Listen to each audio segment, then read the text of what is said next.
बहुत महान है, उन्होंने मेरी दुख में सहायता की है। भगवान उनका भला करे, God bless him, he is a very good person.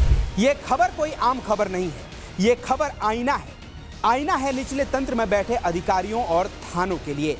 पहले स्तर पर जो आम आदमी के लिए सबसे अहम और पहली सीढ़ी होती है, उनमें काम न करने की इच्छा कितनी प्रबल है, काम को दबाने की इच्छा कितनी प्रबल है, भ्रष्टाचार कितने चरम सीमा पर है, इसको आप ऐसे समझिए कि अगर ऐसा नहीं होता तो ये खबर जो हम आपको बता रहे हैं वो बताने की जरूरत नहीं पड़ती। और अपना मानसिक संतुलन खो चुकी अंजना को उत्तर प्रदेश के मुख्यमंत्री योगी आदित्यनाथ जी के पास जाने की जरूरत भी नहीं पड़ती। मामला यूपी के गाजीपुर थाने के अंतर्गत का है, जहां भारतीय सेना में मेजर रहे स्वर्गीय विपिन चंद्र भट्ट के घर पर कुछ दबंगों ने कब्जा कर लिया। उनकी बेटी दर दर भटकने को मजबूर हुई, ना जाने कितनी बार थाने के चक्कर लगाए, अधिकारियों से गुहार लगाई, लेकिन कार्रवाई के नाम पर कुछ नहीं।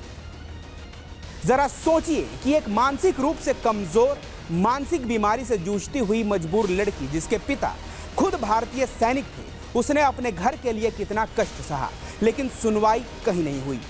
अब एसीपी गाजीपुर अनिंद विक्रम सिंह ने कहा कि आरोपियों के खिलाफ धोखाधड़ी और कूट रचना से जुड़े साक्ष्य मिले हैं, फर्जी दस्तावेज और अन्य सामग्री जब्त कर ली गई है। पुलिस ने इस मामले में बलवंत कुमार यादव उर्फ बबलू और मनोज कुमार यादव को गिरफ्तार कर लिया है।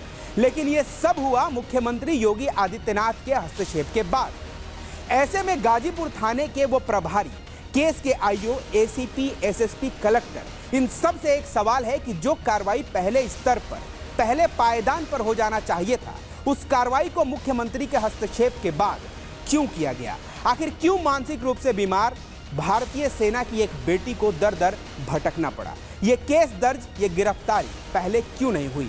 इस मामले से जुड़े अधिकारी इसका जवाब दे पाएंगे क्या?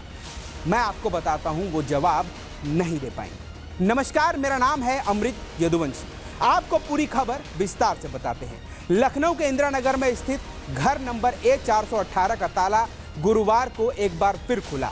यह सिर्फ दरवाजा नहीं खुला, बल्कि एक महिला की हिम्मत की जीत हुई। अंजना नाम की इस महिला ने अपनी जिंदगी में बहुत दुख झेले। पहले पिता, फिर भाई बहन को खोया और इसके बाद वे मानसिक रूप से भी बीमार हो गई। एक समय ऐसा था जब उन्हें लगा कि उन्होंने अपना घर हमेशा के लिए खो दिया है, लेकिन उन्होंने हार नहीं मानी और कई सालों के लंबे संघर्ष के बाद वो आखिरकार अपने हक के घर में वापस लौट आई। अंजना के पिता विपिन चंद्र भट्ट भारतीय सेना में मेजर थे। उन्होंने देश की सेवा करते हुए अपनी मेहनत से लखनऊ के इंदिरा नगर में A418 नंबर का घर बनवाया था, लेकिन 1994 में मेजर भट्ट की मृत्यु के बाद परिवार पर दुखों का पहाड़ टूट पड़ा। उनके पीछे एक बेटा और 2 बेटियां रह गए थे। धीरे धीरे अंजना के भाई, उनकी बहन की भी असमय मौत हो गई। परिवार के सभी सदस्यों को खोने के गहरे सदमे ने अंजना को अकेला कर दिया।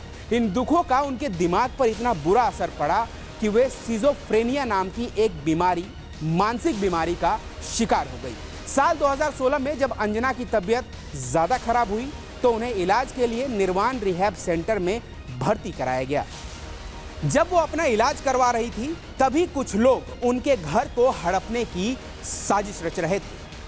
बलवंत कुमार यादव और मनोज कुमार यादव नाम के 2 व्यक्तियों ने देखा कि अंजना अकेली है और उनकी मानसिक हालत ठीक नहीं है।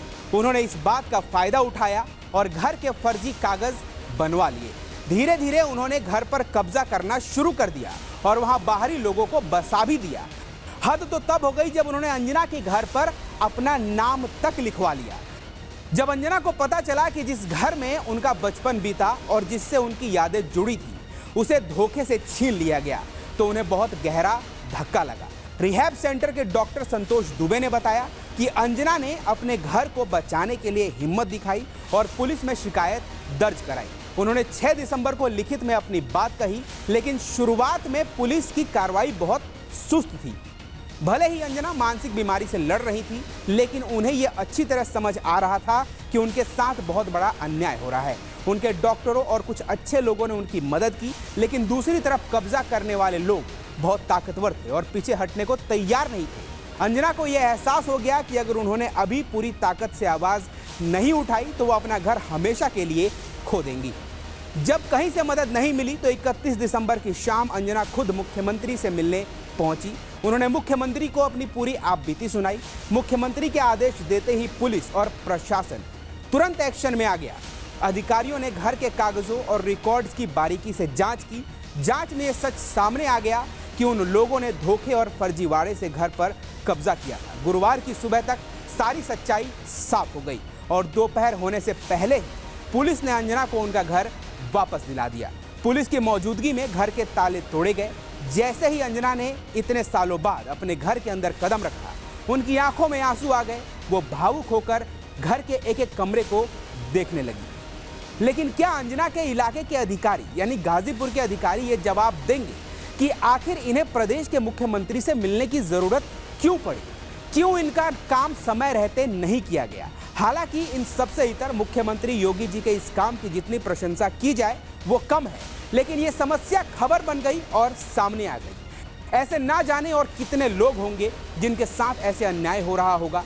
हमारी मुख्यमंत्री योगी आदित्यनाथ जी से गुहार है और मांग भी है कि ऐसे अधिकारियों की भी जांच करवाई जाए जो इस तरह के अपराधों को सह देते हैं और ऐसे बेबस बेसहारा न्याय की उम्मीद में बैठे लोगों को चिन्हित कर उन्हें न्याय दिलवाने का एक रोड मैप जरूर तैयार होना चाहिए।